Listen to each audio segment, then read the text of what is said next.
nangyayari ngayon? Sa nangyayari ngayon, pinakita natin kayo na, di ba?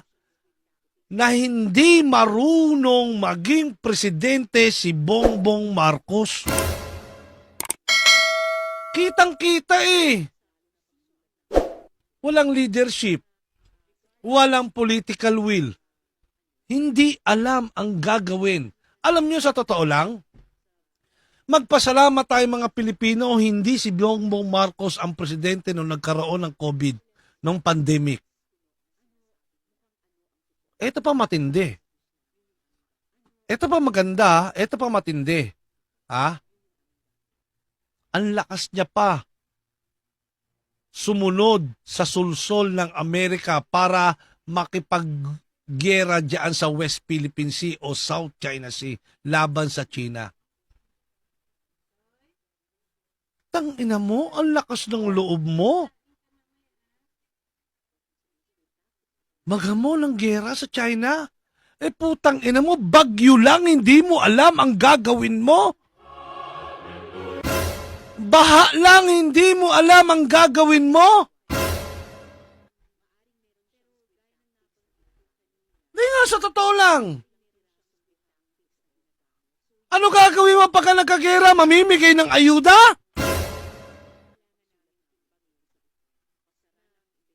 Para lang itong si Leni Robredo. Anong sabi ni Leni Robredo noon? Wala daw ginawa ang presidente nung panahon ng bagyo, si PRRD. Sabi ni PRRD, anong sagot? Pag bagyo talaga, wala kang talaga magagawa. Kasi bagyo. Ano dapat mong gawin? Paghandaan ang paparating na bagyo. I-ready na lang lahat. Planuhin na lahat. Para pag dumating yung bagyo, nando na sila. 3 days before dumating ang bagyo, nakikipag-meeting na si Tatay Digong.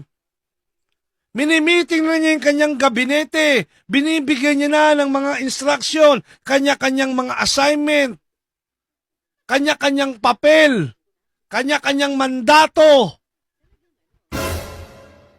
Para pag dumating ang bagyo, andyan na sila nakalatag. Hindi yung magre-react ka kung kailan may bagyo. Kung nandyan yung bagyo.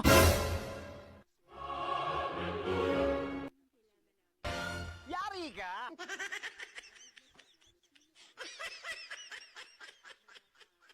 Sa mga gusto. Para ano na lang, para ito na lang.